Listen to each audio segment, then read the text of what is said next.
208-736-0300. 208-736-0300. Caller, you're up next. You're on the air. Thank you. I'd like to talk about Rush Limbaugh for just a second. Sure, go ahead. I think that was one of the most disgraceful things I've ever seen at a State of the Union address. Why is that? Giving that person a Congressional Medal of Freedom honor. Why? Absolute. Why? Have you listened to Rush Limbaugh? For 30-some years. Yeah. And you think he's some kind of freedom fighter?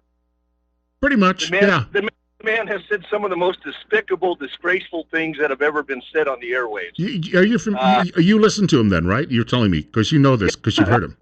I do. I've listened to him. Well, hold on for a second. Have you ever heard him reference his producer, a fellow he calls Bo Snerdley? I've heard that, yes. Okay. Do you know that Bo Snerdley's a black man? I don't know that, but that's not... He is. Hold on. Matter. Hold on. No. Bo Snerdley responded to a comment. Somebody was... No, you don't win an argument by shouting me down. Bo Snerdley responded to somebody online yesterday who was saying Rush was a racist, and Bo said, I've sat in that studio with him every day for 30-some years, and I've never heard a racist remark from him. Exactly. He was on ESPN Monday Night Football for a short while.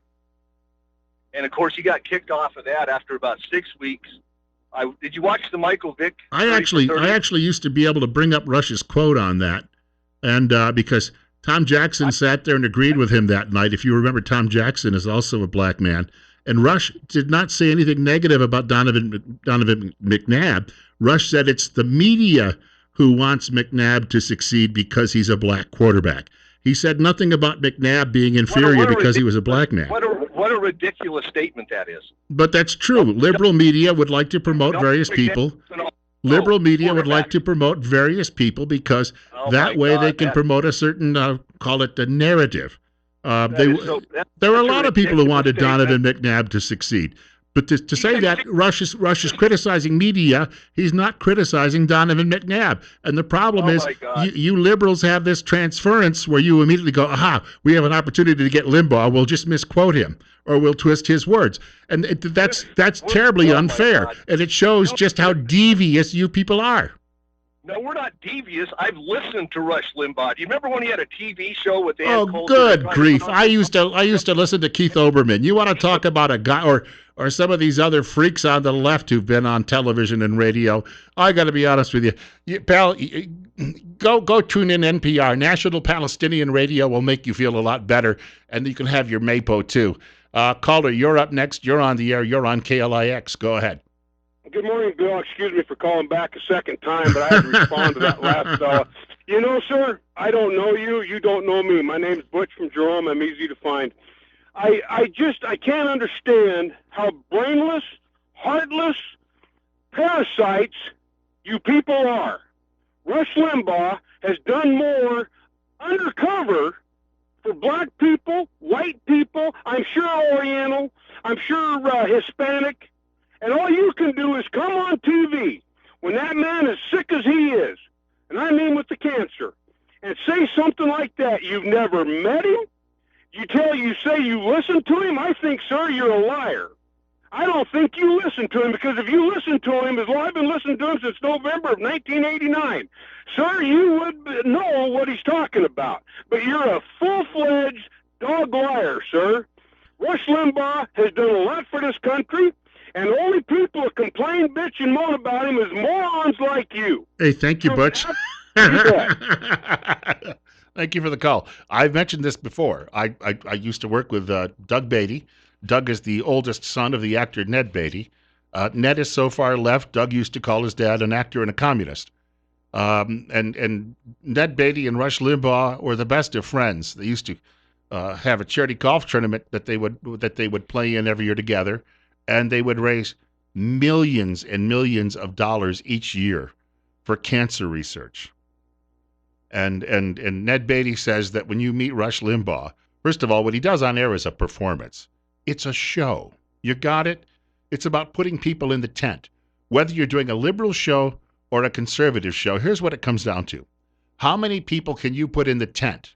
You see, this ultimately all comes down to, it's no different than when you tune in a television program in the evening and watch it, because there's a company called Nielsen, and Nielsen is counting how many people are listening or watching. And then when Nielsen comes back and says, okay, this is what we have for you, then the people who hire people like Rush Limbaugh or me, it doesn't matter whether it's local level or national level, they can then go back and they can say to advertisers, we can deliver an audience this large. So if you're looking to sell soap, we can guarantee you an audience. And you can make money and we can make money. There are a lot of people out there who they're unable to fathom that or understand that. That's called capitalism. It's lifted more people out of poverty around the world over the course of the last couple of centuries than any other system that we've ever seen or developed. You can look that up. I mean, I read it every day on op-ed pages, and sometimes even in some very liberal newspapers, but it's not difficult to see that. Before capitalism, most people, they either starved to death, died young of disease, or they spent their lives that ended at 30 years old tilling the soil until their backs gave out and their teeth all rotted out. But that came along and it changed the way people live around this world. We now live longer and better lives and more comfortable lives. And incidentally, Gallup says 90% of Americans are currently satisfied with their lives. That's an all-time record on Gallup's part. Just saying.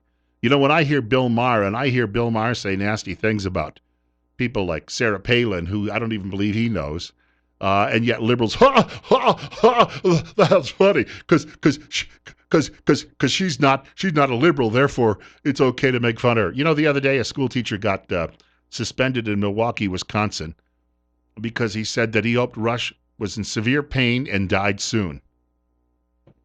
That's your neighborhood-friendly liberal teaching your kids.